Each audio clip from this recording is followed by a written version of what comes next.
and action. Pinky had a question on a gluten-free nutrition change. The easy way out is to just eliminate wheat, but there's a lot of other products that do have gluten, and you really have to read labels to figure that out. It seems like you'll have to spend, if you go to the grocery store and you get your ingredients on Sunday for the rest of the week, prepare your meals, you can probably cruise through a grocery store in about 45 minutes. But when you have to read labels of each and everything that you're picking up, you can probably double that time, and it seems like it's a big learning curve, but that's one way to go gluten-free for a short amount of time. I've talked about elimination diets. I do have a tutorial on gluten, and it might give you a nice introduction, but the true way is to really empower yourself with reading. There are books that I think are a little bit more conspiracy theory, but they do give some valid points, and they do reference studies that have been approved or at least published on NIH's database. Grain Brain and Wheat Belly, Davis and Perlmutter are pretty good. They introduced the concept of having reactions to gluten and wheat in their texts, and it's nice. It's a nice read. Keeps you into the book when you read about these conspiracy type allegations. But they do reference good studies, so it might be something you would read. There's also registered dietitians. On the last tutorial I did, I put a link to eatright.org. There you'll find a provider around your zip code, and you might be able to find a registered dietitian. Some registered dietitians, nutritionists, life coaches will actually be able to do a Skype with you and give you empowerment. You have to really read these labels, because just cutting out wheat is not the answer. Even if you go to a sushi bar, certain soy sauces have gluten, certain other components in the ingredients they put will also have gluten. So you really have to be savvy about what to do. But bottom line is, if you're a celiac disease sufferer, you definitely have to maintain gluten-free.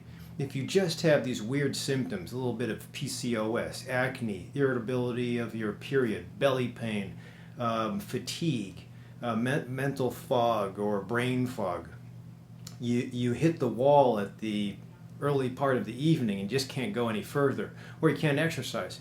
All these things, including depression and mood disability or mood inability or mood disorder, can be a result of that kind of reaction to gluten. So think of it this way: if you only go 80% off of gluten and you still have 20% of your nutrition having some exposure to gluten, it's kind of like saying somebody that's exposed or has an allergy to bees, well, or peanut butter. When you have a big vat of peanut butter and or you're stung by a hive of bees, you're going to die. But if you just have one bee sting or one peanut, the question is, will you die from that? No, but you'll manifest the symptoms of being irritable, nauseated, swollen, itchy, just with that one exposure. So if you're going to go gluten-free, you really should do 100% gluten-free, and I say 30 to 60 days, 2 months. And as I mentioned in the last tutorial, after that, if you want to challenge yourself and you haven't noticed a difference, because it might be very incidental, you might not notice a change, introduce a massive amount of gluten on the 61st day and see how you feel. You should be able to feel pretty decent within that first 60 days of maintaining 100% gluten-free. And then you should, if you don't notice anything, you should really notice a difference when you just influx a whole bunch of gluten products into your body on the 61st day. The other thing to also keep in mind is, if we have a plan of introducing herbs or taking care of adrenal fatigue or messing around with thyroid dosing during the same time as you're doing the gluten-free withdrawal diet, it might be confusing as far as what is causing your improvement or what could be causing your side effects. So try to keep that window of being gluten-free only that. Don't make any other changes. And that would include activities like exercise, sleep pattern, travel, foreign countries or outside the U.S. So try to make it very succinct, get it over with, and then you can hopefully prove whether you have an issue to gluten or not.